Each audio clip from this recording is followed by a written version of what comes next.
I fear not the dark itself, but what may lurk within it. Welcome to Lurk, bringing you creepy, strange, and bone-chilling stories, with your host, Jamie Jackson.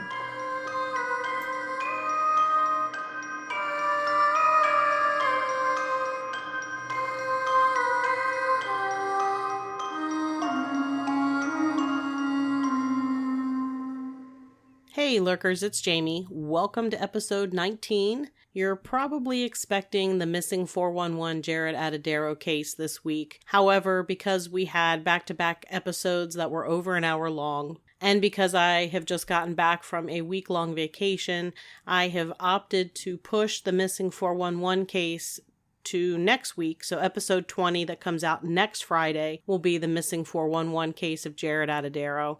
I just wanted to make sure I was able to devote the right amount of time for that. It's a pretty detailed and in-depth case, and it's one that has kind of stuck with me. I don't want to call it my favorite because nobody wants to say that the case of a missing child is their favorite, but it's the one of the cases in Missing 411 that really sticks with me. And I just want to make sure that I'm able to devote the right amount of time to it. I don't want to feel like I'm rushing through or skipping things to save time. Today, what I'm going to talk about is an investigation that I did in a private residence. It was myself, my cousin Kelly, and my aunt. And when we did this investigation, we were able to record quite a few EVP. And there's a couple that I would say are just about considered Class A.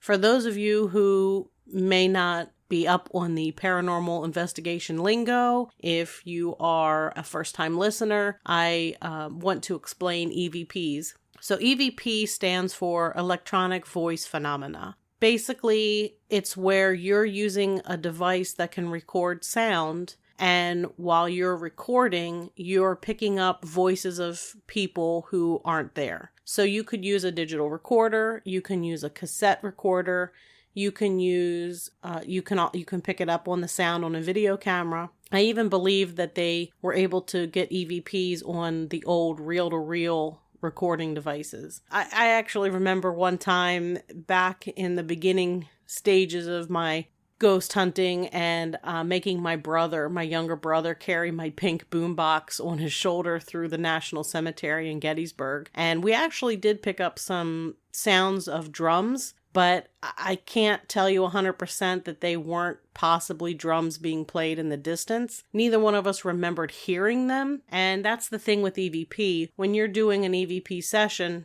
a lot of times you ask questions and you receive answers to the questions that you ask. But when you're actually recording them, you don't hear that answer in real time. You only hear it on the playback of the recording. You can also get recordings not asking questions, just leaving a recorder somewhere. You can be filming something and end up recording somebody's voice or sound on the video camera, and it's not a sound that was actually there that you could hear at the time.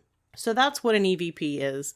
By Class A are those EVPs that you can hear clearly and you know exactly what they're saying. It sounds like somebody's actually speaking. I have a couple of these, not a lot. It doesn't happen super often, but I do think that some of the ones that I have on this case, a couple of them are borderline. They're close to Class A. So this investigation took place in an old log cabin house that is located in a rural area of Maryland, not too far from the Gettysburg battlefield, which is important to know. And I had the family contact me because they had activity at the house, but they said that it always seemed to be more active during the month of August. Their dog didn't want to come in the house sometimes. They had seen full-bodied apparitions of an older woman in their kitchen. They had all kinds of stuff happening, but there was a story associated with the house that there was a wounded Confederate soldier that had made his way from the Battle of Gettysburg to this farm, and the people there on the farm were nursing him back to health in the corn crib. They had him in their corn crib on the property of the farm. Prior to the actual investigation, I looked into the history of the property. And just like you can do a genealogy on a family, you can also kind of do a house genealogy. I have done it for my home. I've looked into it for other properties where you just try to find out who lived there, the age of the place, things like that. So all of the information that the current owners were giving me about this residence were accurate as far as the family history, who had owned the house, who had lived there. And they had also mentioned that there was a daughter of the house that had died there. I want to say, if memory serves correctly, that she died from scarlet fever. They gave me her name, so I was able to verify that information through research into the family's history, into the genealogy. I found her information on the daughter's death. So I confirmed the name, I confirmed that she had died, the year she had died, and all of that information. So it's time to actually go for the investigation. And when we arrived, of course, as I said, it was myself, Kelly, and my aunt going to do the investigation. And the two new homeowners, a husband and wife, were present. And there was also another woman that was present who was a former owner. She, I think, was related to the family who owned the house originally or something. She and the current owners talked. It turned out that they were actually related distantly, very distantly, when they looked at history. It was the three of them and the three of us. We actually had a relatively active night. We did not see anything. We did not get anything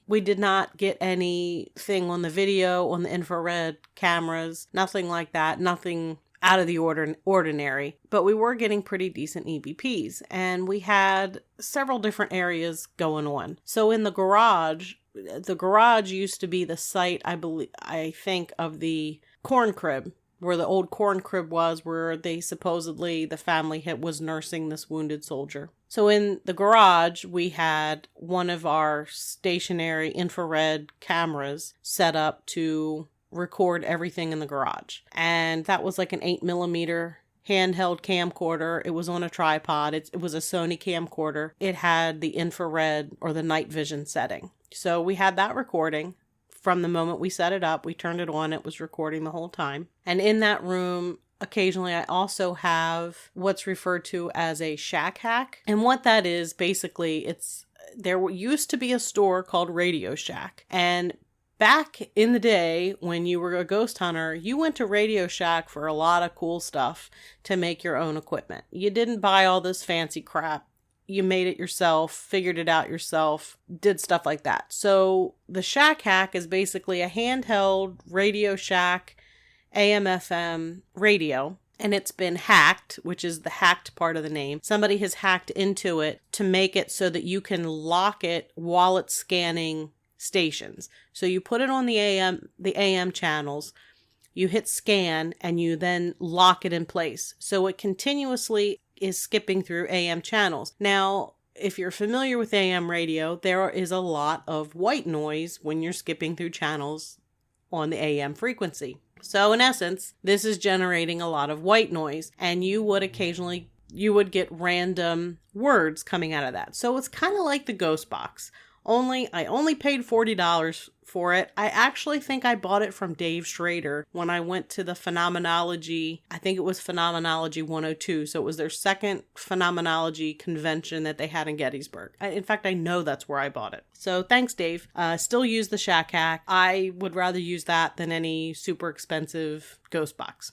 We have the Shack Hack, and in addition to the Shack Hack, I had a mini cassette recorder that I would use to record continuously while the Shack Hack would scan through the channels. And I didn't play that constantly the whole time. I would just go in and turn it on occasionally in the garage. In the house, I had 4 infrared cameras set up in various rooms, run down to a DVR recorder, and set up with a monitor, a TV monitor, so that we could monitor these 4 rooms from the main living room area. And the rooms were upstairs. Most of it were the rooms upstairs, and I think we had the kitchen wired as well, because the kitchen was an area of high activity. And then we had another Sony camcorder with night vision capabilities on a tripod in the backyard, because there was activity sometimes in the yard. So we had that set up, videotaping continuously in the yard area. So that was all of the equipment that was set up. Now, we all had digital cameras and we had digital recorders. And the digital recorders that we use are Panasonic RRDR60s. You cannot find these anymore. They're selling on eBay for ridiculous amounts of money. It's like $1,500 and up if you want to buy a used one. Panasonic is not making these anymore. When I purchased mine, they were starting to discontinue them because they were recording voices of people who weren't there. And it had to do with the frequency range that these were able to pick up. So these are the recorders that we're using, the digital recorders that we have. We still use them. That's the recorder that we still use. We have a couple of them between us. Throughout the night, we got quite a few EVP. And the first EVP that I am going to share with you, we were in the kitchen. This is the area where it said that the daughter who died of the fever, she stayed in the kitchen area. It's where they were nursing her, trying to nurse her back to health. And we were asking her if she was really sick, and we get a response. So I'll go ahead and play that for you. Were you really sick? So I don't know how clear you can hear that or not, but it's, we ask, were you really sick? And we get the response. It's kind of like a whisper where it says, yeah. Were you really sick?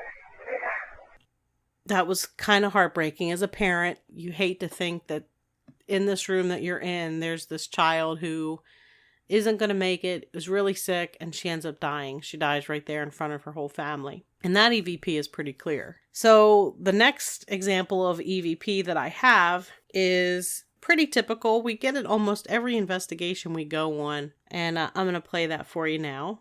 Kelly and Pat, is there anybody here? Oh, So I don't know if you can make it out or not, but we think it says go away, which we get in various different places. There's a location in Virginia that we seem to get that quite a bit. Perhaps that'll be an episode down the road. Is it go away? I don't know. Sometimes they're clear, sometimes they're not, but that's what we think it is. Kelly and Pat, is there anybody here?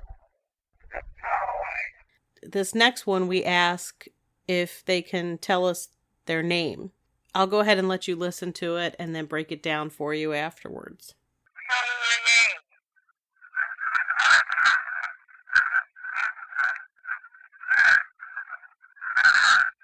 So after we ask it to tell us its name, it actually seems to say the name Martha several times in various different ways.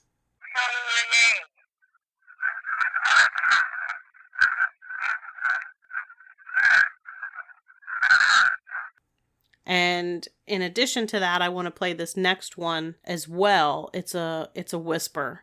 So I'm going to go ahead and play that for you. Now this one is the one that is very clear. This is the one I think is pretty close. This and the yeah, I think are pretty close to Class A. And this is where it actually is whispering the name Martha. Just so you know, Martha was proven to be the name of the daughter who died in the house, in the kitchen area, and that's where these recordings were taken. The yeah and the ones asking the name and where we got Martha, they were all taken in the kitchen. There's another one that we did, and this one was taken in the garage, and I believe this was with the Shack Hack radio going on. The husband asked if it's talking about understanding, so I'll play that for you. Care about you, just don't understand. So that response seemed to be an I did. Now, in the garage area, which, as I said, was the location of the corn crib, that's not there anymore. But the husband said his vehicles, his truck in particular, would have problems, electrical issues with it, not running properly, but not having any problems with it outside of the garage. It only seemed to happen in the garage. So he was getting that kind of activity in there. Care about you, just don't understand.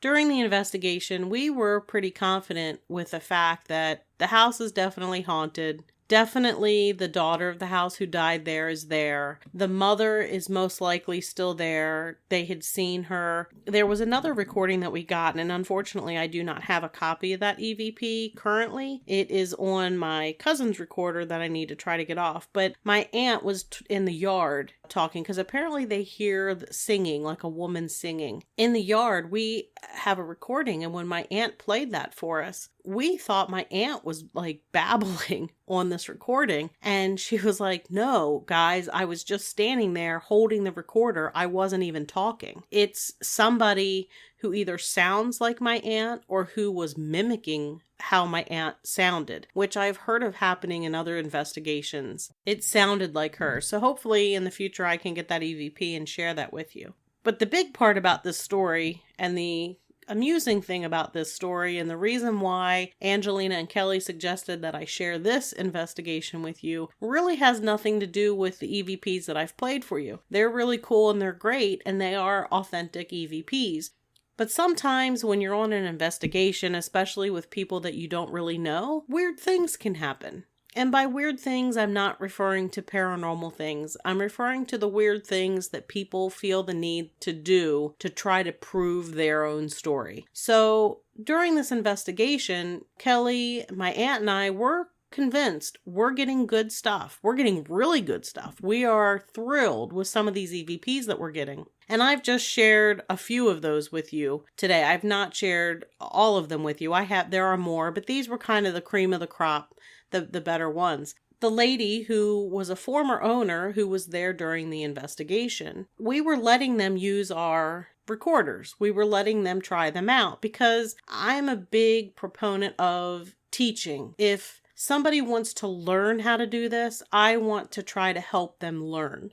When I was a kid, I was fascinated with ghosts, with the paranormal. I read every book that the library had, and it wasn't many. It was the old, Hans Holzer books and the Time Life books about ghosts and things like that. That's what I grew up reading, and there really wasn't a whole lot of information out there for somebody like me who was so interested in it until the internet came about. And then that's when you started meeting other people and hearing other people's theories and ideas about things. So I'm all for letting people learn about the equipment, use the equipment, so they can learn, so they can develop an interest or just see what it's all about. I think that's important, especially in a field like this. You don't have any experts in this field. Nobody is a ghost expert because there is no proven science behind this. I've said it before, the only way to prove things are happening or the paranormal exists is by disproving everything else. But even then, it's not really proof. You're just saying, I'm left with no other explanation. So it could be this. It could be ghosts. Anyway, so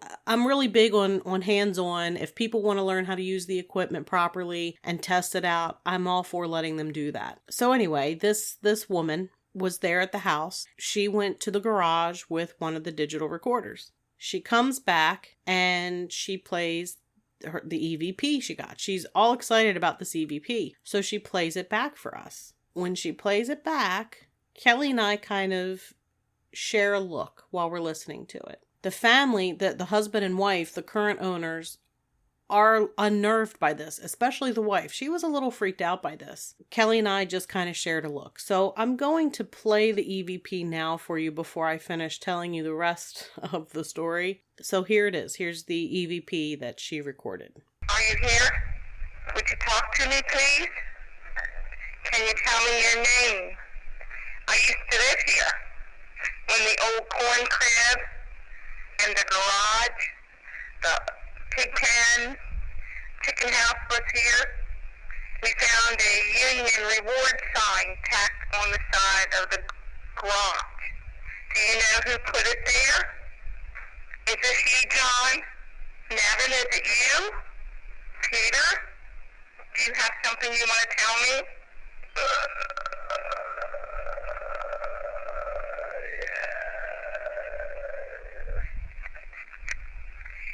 What do you want to tell me?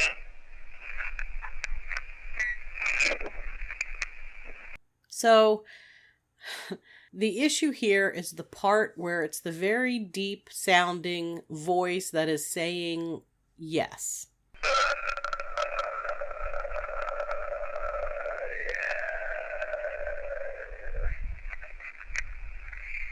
And here's the issue. Kelly and I felt from the moment we heard it that this was not an authentic EVP, that somebody somehow was creating this EVP. This was coming from a living person. This was not a typical EVP that we record. And at this point in our investigating career, so to speak, we had tons of EVP recordings. I think between everybody in my family, we had 6 recorders. We at least have 5. I want to say 6. We have 5. It might be 5. Anyway, we have a lot of these recorders. So everybody's investigating. Everybody is doing EVP. We have hundreds and hundreds of EVP. We've listened to hundreds and hundreds of EVP. And this one just didn't ring true to us. So I'm going to play it again before I finish the story. So here it is again.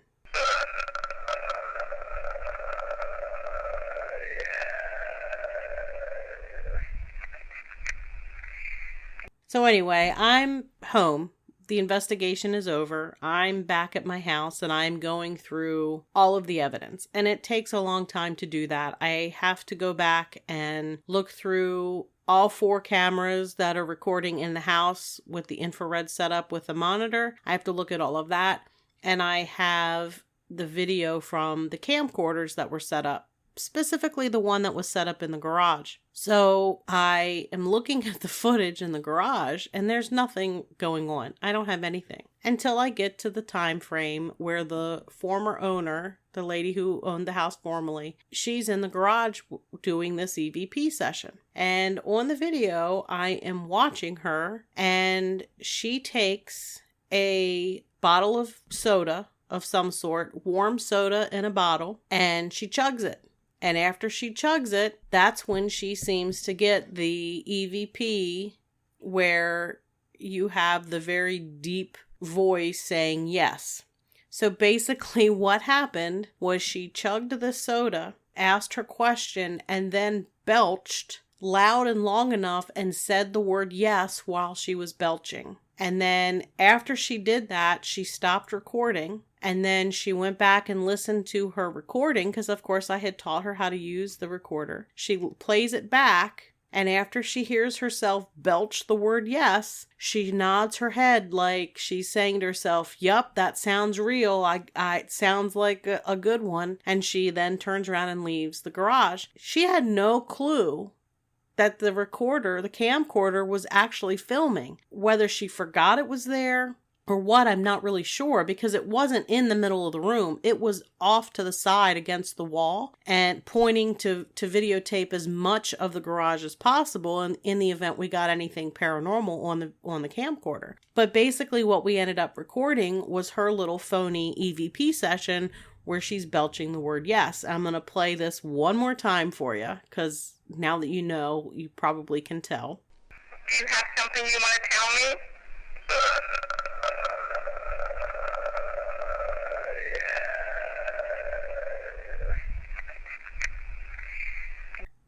So that was a pretty awkward reveal, because once I check out the footage and everything and the recordings that we receive, then I make an appointment with the family to go back and share with them everything that I have gotten. And usually I make a DVD, not a DVD, but a CD of the recordings and everything that they have that they can share with whoever they'd like. I have to meet with this family and I have to tell them that this woman, who I assume is a good friend of theirs, faked this yes, because the wife, and I saved it for last. I went over all of the other EVPs that I got, the best ones. I shared everything. And then the wife was really freaked out by this. I mean, it had really unnerved her because she felt it sounded demonic because it was that deep voice. And that really doesn't ever mean anything because I get a lot of deep, guttural, almost yelling voices in EVP. It means nothing. It's just how it's picked up on the recorder.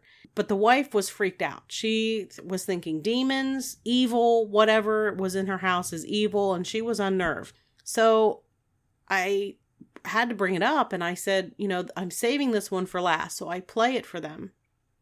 And I have to explain that the lady that you had at your house actually faked this.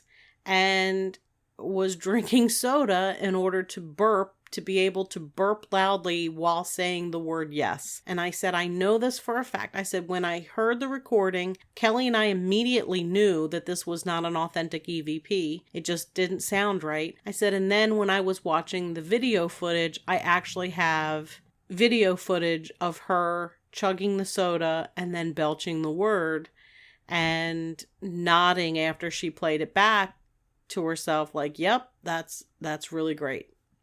So that's kind of like the funny end of investigations. The wife was super relieved to find out she did not have demons in her house. The husband, he kind of laughed at it. I don't want to go into detail about what he said because who knows? Maybe they listened to this. I don't really know. And I don't want to cause any hard feelings with anybody. But it was kind of a shame that she was doing that because, as you heard, we actually were getting pretty decent EVP. We didn't need anybody to fake EVP. We were getting good stuff. Anyway, it's just a funny investigation and awkward thing that I had to do to go back to say, yeah, your friend totally faked that whole belching EVP thing. That is my investigation into this house, this log cabin. They had invited us back again later, but they wanted it to happen at a specific time. And I work, Kelly works, I have family, I have kids. It's just too crazy and we weren't able to do it. But if given the chance to be able to go back, I would love to go back there because it definitely had a lot of things happening and got a lot of good EVP with it. So that's bringing us to pretty much the conclusion of this episode. As I said, this is a little bit shorter than a normal episode, but I had a request from a family friend, Liz, who I don't know if I've mentioned her on the actual podcast. I talk about her while we're recording, but it may not always make it in there. But Liz is a longtime family friend. She's actually going to be going to the Sasquatch Calling Festival in Whitehall, New York with me, September 25th. That's a Saturday. It looks like a lot of fun. There is a link to their page and a flyer on our Facebook social media. Liz has her own business. It's called So Sci-Fi and Beyond. So is spelled S-E-W. And she makes quilts and all kinds of small little doodads and all kinds of stuff. And it's geared towards like horror movies or Bigfoot, anything like that. So trust me, if you like this podcast, you're going to like her stuff. I have a key fob that is Scooby-Doo that I love, that I've had for years. She sells crocheted hats that I think are just fabulous because I'm the one who crocheted them. She just has a lot of stuff. Doctor Who, all kinds of stuff. Harry Potter, you name it. She's got it or can make it. So check that out. Anyway, Liz suggested that perhaps I share some of the books or movies or documentaries or whatever that I recommend for people to listen to or to read. So I thought, well, I will throw a few of those out here at the end of the podcast here. So for podcasts, there are a ton of podcasts that I listen to, and some of them are better than others. None of them are better than us, which I'm joking because, totally joking. Of course, I have mentioned Darkness Radio. I believe it's called Darkness on the Edge of Town with Dave Schrader and Tim Dennis. I have listened to them for many, many years and think he's fabulous and recommend his show 100%. I have listened to Astonishing Legends off and on. They do a lot of really intense deep dives where they have several episodes of different topics. Sometimes I really like that. Sometimes I don't. Sometimes I don't have the brain focus for anything longer than about an hour and a half. So, it's up to your personal taste, but I do think they do an excellent job. They have an excellent research group that does great work. So I recommend them for paranormal podcast. True crime, right now I'm listening to Mind Over Murder, which is, in the beginning, they talked about different cases. What I have focused on is that one of the hosts is Bill Thomas, and he is the brother of Kathy Thomas, who was one of the first victims in the Colonial Parkway Killer series of murders, which took place in the late 80s in the Tidewater region of Virginia, which if you've heard other podcasts from me, you know that I travel there quite a bit. I travel the Colonial Parkway often when I go to the various historic areas of Yorktown, Jamestown, Williamsburg. So they're doing an in-depth look at the Colonial Parkway murders. There are four separate instances. Each of them are couples. It's thought that they're related. It's not 100% proven, but they're interviewing family members of each of the couples that were killed, and it's done very well. I mean, Bill Thomas has a definite in. He's the brother of one of the ladies in the first couple murder. So I recommend that. That's Mind Over Murder. And I like Small Town Dicks, which features Yardley Smith, who is the voice of Lisa Simpson. And let me tell you, it's really hard. Basically, it feels like Lisa Simpson as an adult is doing this podcast, but it's great. I really like that. And they have seasons. So they were done with the season a month or two ago, so the new season hasn't started, but definitely go back. I think that's done in a really cool way. Another one that I enjoy listening to is Park Predators, and that is also, that's in its second season. And if you like to hike, travel to national parks, definitely this is one for you. They're not very long episodes, but they talk about different murders within national parks or state parks. So that's pretty interesting. So that's it for the moment for podcast. Documentaries. I don't really watch a whole lot of documentaries or paranormal TV, which you've heard often from me. I will say that I really like the Holzer Files, which you can find, I think, on Discovery Plus. Features Dave Schrader, and I think that's done really well. I do enjoy that. Sometimes they talk a little bit too much demon stuff, but I let it go. I find it entertaining. I really like that they're going back to these old paranormal locations and diving into Hans Holzer's files. I think that is a really cool and unique thing that they're doing. And Ghost Hunters, which is an old standby. Now, this is really funny because I am going to make a confession here. I never liked Ghost Hunters, the television show. I didn't care for it at all. And I didn't really watch it. However, I went to a paranormal convention in the beginning of June with Kelly and Angelina. Angelina is a huge Ghost Hunters fan, really likes Jason Hawes, and I'm like, yeah, okay, whatever. So we went there and I listened to him speak. Angelina really wanted to hear him speak. So we listened to him. He was on a panel with, I can't remember the other guy's name, and I apologize for that. He was a skeptic. So basically, Jason Hawes sat up there and said almost verbatim everything I have ever said about paranormal television. About the demon issue with everything's a demon, with the issue with editing, having to find something all the time. It was like, holy crap, all this time, we have the same thoughts, but I'm not watching you. So I highly recommend Jason Hawes' Ghost Hunters, and I think the new one is called Ghost Nation. I watched a couple episodes of that, and that was pretty fascinating as well. So I do recommend them because I think they really want to figure out what the heck is going on at these places. They do research, they really look into it, and I think that they are trying to be authentic and truthful and present things as they're finding and discovering it. So those are two shows that I would recommend. And books. Oh my gosh. So books, I have a ton of paranormal books. I haven't even read all of them. I find them and I buy them. And I have a collection. It's my paranormal library. Basically, these are the books that I would recommend right now based on what I'm looking at on my shelves. Missing 411. I enjoy those books. If you like the Missing 411 series, I recommend you getting those books. Do not buy his books on Amazon. You will pay way too much money.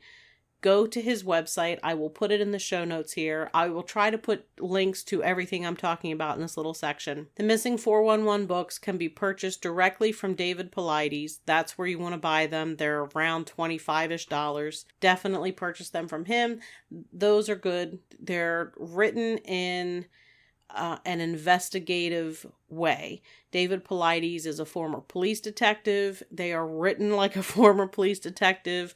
There is nothing frilly about his writing. It's very matter of fact. They're written kind of like reports. I also recommend for cryptid stuff, The Mothman Prophecies by John Keel, which I did mention in the Mothman episode, which is episode 1. And that's a good book if you're interested in Mothman. That kind of really is my go-to. That was my go-to for research. So I will make sure I put that in the show notes as well.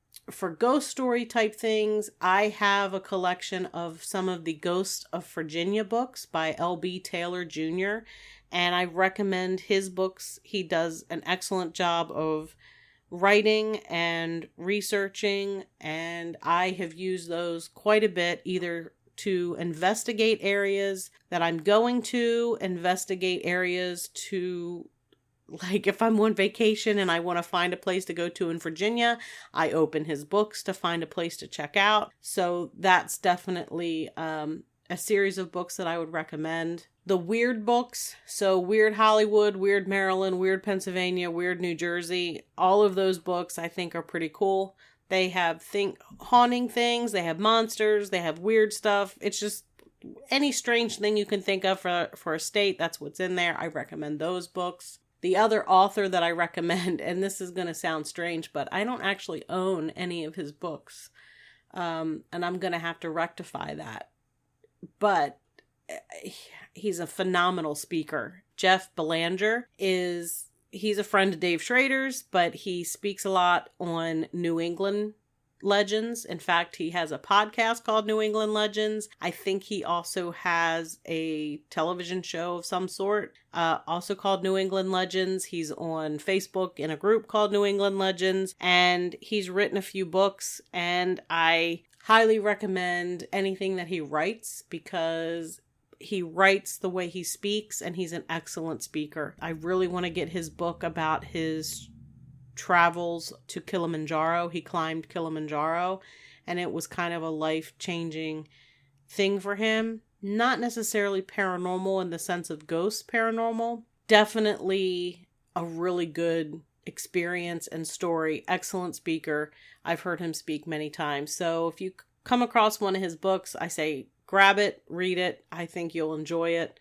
So I think that's going to do it for this short episode. And as always, you can find us wherever it is that you listen to your favorite podcasts. We're on all of the major ones.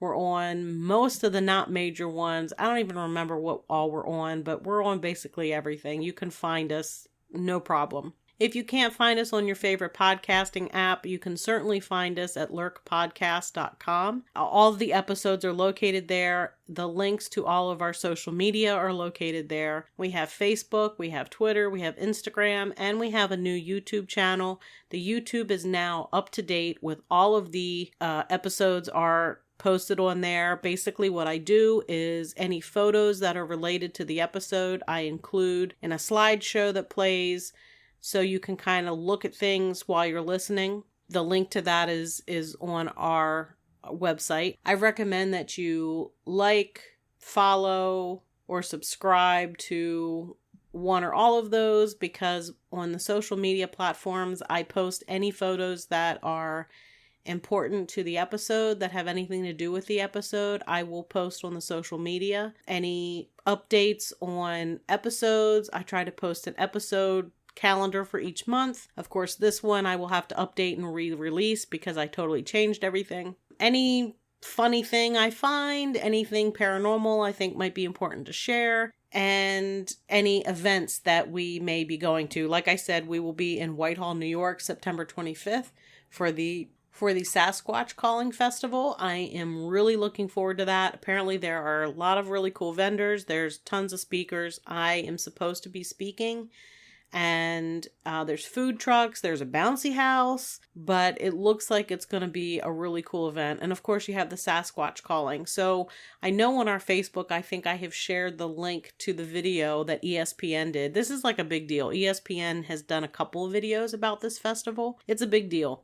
If you're in the area, come by, say hi. It's a free event. It does not cost money to show up. And if you're not in the area, travel, come see us, get out, see the fall colors changing. It's right near Lake Champlain. You can go check out Champ because that's what I'm going to be doing.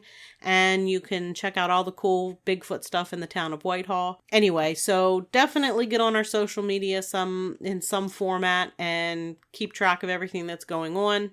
We also have a link directly. We have a domain name for our merchandise. It's Lurk Podcast Merch, MERCH.com. We have t-shirts, sweatshirts, hoodies. I think I was corrected. Liz said it's hoodies instead of sweatshirts. I think I'm aging myself. I don't know. We have stickers, all kinds of stuff. I'm getting ready to do a couple new designs. They're pretty simple, but a couple new things I'll be putting up there in the coming days. So check that out. Buy a t-shirt. Help me pay for the podcast, which is always awesome. So anyway, that is it for episode 19. And as always, keep lurking.